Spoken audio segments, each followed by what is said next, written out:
he glitched a lot early on in this clip. Watch. Tell a couple of people, but who's the person that wants to say the United States has no, we're giving it to all of our what's happening here? All over the world.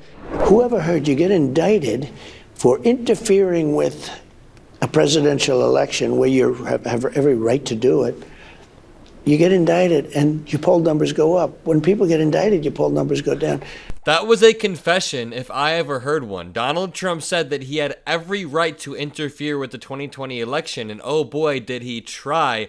After all of his court cases, he pursued extra legal means, like pressuring Mike Pence into choosing fake slates electors, like pressuring election officials across the country into finding votes.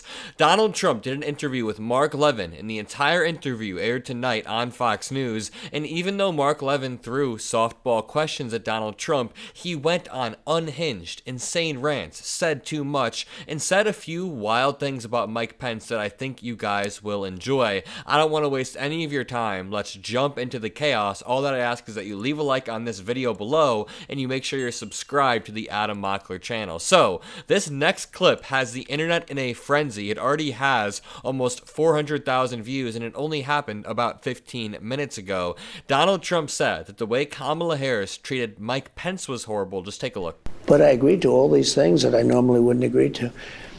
Now they have Kamala, who they say has many deficiencies, but she's a nasty person. The way she treated Mike Pence was horrible. The way she treats people is horrible.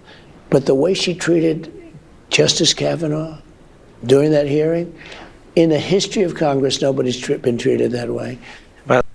Donald Trump's supporters were outside the Capitol on January 6th chanting "Hang Mike Pence," and Trump never even called to see if Pence was okay, according to Mike Pence's own book. Spiro's Ghost on Twitter said, "This was said out loud just now on planet Earth. Up is down, war is peace. What is the most insane about this is I believe he's so delusionally insane that he somehow thinks this is real and that he did not mistreat Mike Pence." Genuinely asking, how the hell did Kamala Harris mistreat Mike Pence? Was it during the debate where a fly landed on Mike Pence's head? Because Donald Trump was the one who, number one, mistreats everybody during debates and just bullies his way through. But number two, Mike Pence said that Donald Trump never called him, so Trump bullied him. Alex Cole said, "You sent your supporters to try and kill Mike Pence, which is why he is not your running mate." That's why I confronted Mike Lindell with one simple question: why did Donald Trump need a new vice president? Because any answer that they could possibly give is cope and skirts around the real answer, which is Donald Trump wanted to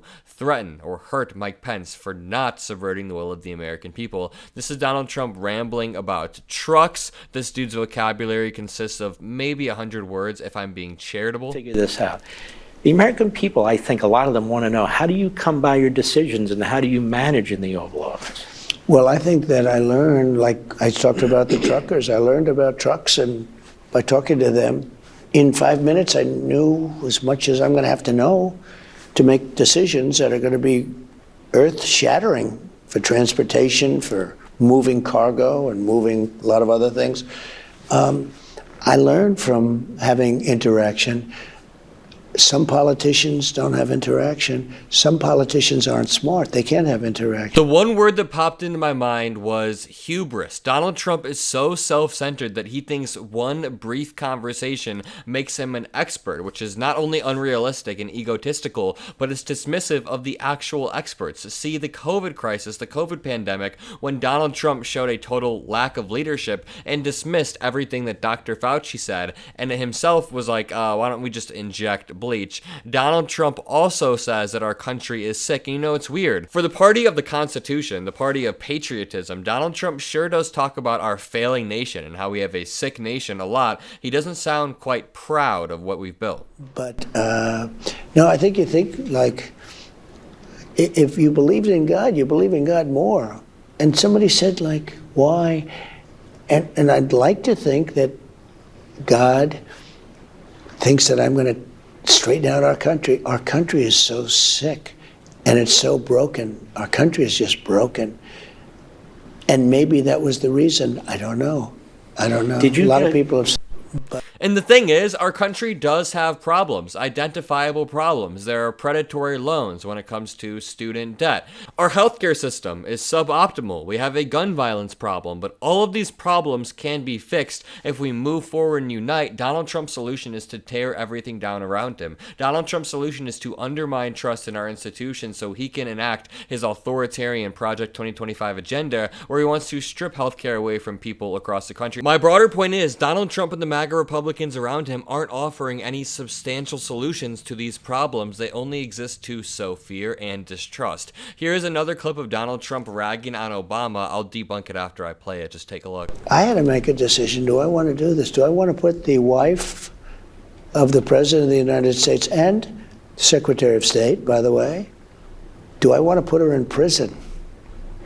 And I'm trying to unify a country that really was broken badly. If you look at, what was going on with Obama when I took this over, this country was had tremendous hatred, anxiety, a lot of hatred.